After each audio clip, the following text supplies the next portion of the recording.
In this video, we are looking at the pivotal Emancipation Proclamation, written and delivered by President Abraham Lincoln in 1862 and took effect in January 1st, 1863.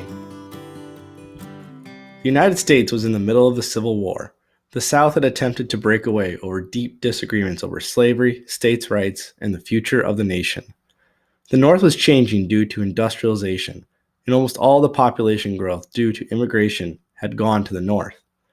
When the war broke out, few thought much blood would be shed, but well over a year on, there had been more casualties than in all the previous conflicts combined. The Union made gains in the Western theater, but a bloody stalemate was happening in the main Eastern theater of war. Up to this point, Lincoln kept the focus and goal of the war on maintaining the Union. However, the issue of slavery could not be ignored. Some Union generals were refusing to return slaves who had escaped.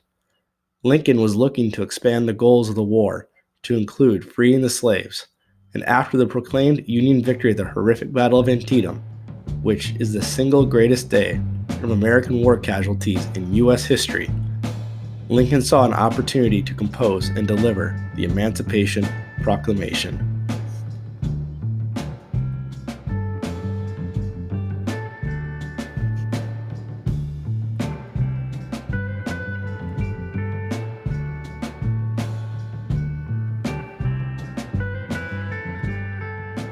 Moving on to the key points of the Gettysburg Address. Lincoln, by executive order and as Commander-in-Chief, will declare that all slaves in states that are in rebellion are free. However, it is important to note this does not include slaves in non-rebellious states and areas.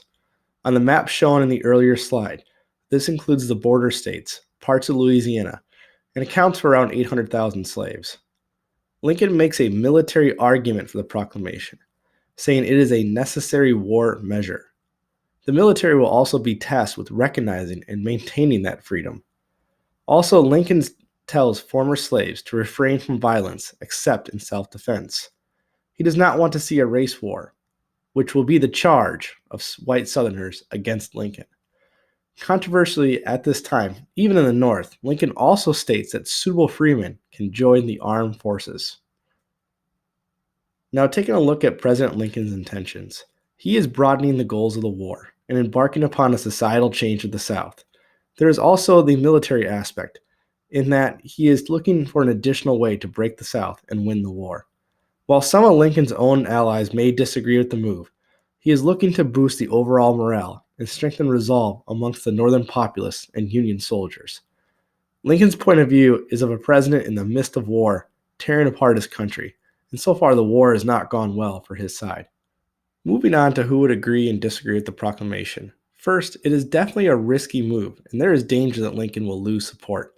The Copperhead Democrats in the North were for peace with the South, and along with the border states who feared their slaves would be next to be freed, would have disagreed with the proclamation. As a minor surprise, the proclamation was well received by many soldiers and the Northern populace, and did not create any worse divisions than were already there. The South, of course, were outraged and suspected Lincoln of trying to start a race war. This just added more fuel to the widely believed Southern conspiracies about Lincoln, and the proclamation was another example to white Southerners of Lincoln acting like a tyrant. And finally, the legacy of the Emancipation Proclamation. While it only pertains to slaves in the rebellious states, it immediately has a symbolic importance. Now soldiers and the North, in general, are not just fighting to keep the country together, they are fighting for a noble cause, to free people. It has also meant the hated fugitive slave laws were dead. It helped to provide a legal framework for how Union armies operating and taking more and more Confederate land were to handle the former slaves. And it would be the impetus for the push forward on the 13th Amendment to the Constitution, which would abolish slavery in all of the country.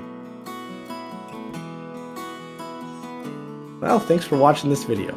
If you liked it, please check out some of my other videos, subscribe to the channel, and share with your friends.